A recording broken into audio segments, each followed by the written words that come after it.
Kejahatan di balik pinjaman online itulah menjadi tema perbincangan Rosi malam hari ini. Anda sudah mengikuti dari bagian yang pertama, korban mereka yang bahkan nggak minjem tapi kemudian diteror untuk mengembalikan pinjaman. Tapi ada juga yang meminjam, bayar tapi tetap diteror. Tapi pertanyaan besarnya adalah bagaimana data pribadi kita bisa dengan semudah mungkin didapatkan oleh pinjol ini dan kemudian disebarluaskan dengan seluruh terornya. Ada Bobby, ada Doni, ada Banu sebagai korban kejahatan pinjol. Ada juga Prabu yang selama ini mengamati soal atau menjadi admin dari akun Pinjolers Official. Juga ada Pak Tongam dari OJK. Saya memberikan kesempatan di bagian terakhir ini bagi Anda untuk bertanya langsung pada Pak Tongam. Siapa? Bobby ya kayaknya ya? Ya, boleh Mbak. Oke. Ya, selamat malam Pak Tongam. Saya ingin tanya, kan tadi bahwa dijelaskan bahwa memang solusi pertama adalah ketika melakukan pinjaman adalah cek legalitas ya. Terus kemudian kan otomatis bahwa sebenarnya rata-rata yang memang ingin meminjam pinjaman online ngecek di Play Store. Sebenarnya Satgas Waspada Investasi punya wewenang nggak sih untuk mengecek secara berkala? Ya, karena kan walaupun berbagai kemungkinan ketika pinjaman online ilegal otomatis akan berubah-ubah. Terus yang kedua adalah sebenarnya kan tadi bahwa perkiraan kemungkinan ini terjadi karena SMS atau WA spam. Sebenarnya pihak yang berwenang bisa nggak sih untuk ya memblokir hal itu?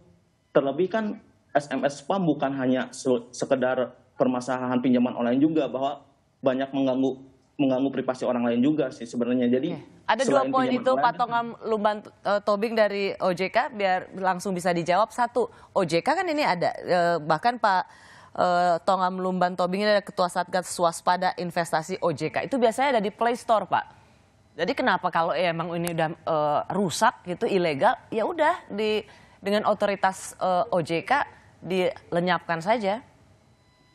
Iya benar. Jadi seperti saya sampaikan tadi bahwa sampai saat ini kami sudah men-take down, menghentikan kegiatan 3.193 aplikasi. Ya 3.193. Jadi kami juga melakukan cyber patroli untuk mendeteksi secara dini penawaran-penawaran fintech lending ilegal ini dan kemudian kami blokir. Tetapi apa yang terjadi, mungkin kita ketahui bahwa dengan kemajuan teknologi informasi ini, kita blokir hari ini, nanti sore dia bisa ganti nama, bikin baru. Nah, yang perlu kita respon adalah dengan penanganan yang sangat masif dari Satgas Waspada Investasi adalah dari sisi masyarakatnya, demand-nya sebenarnya.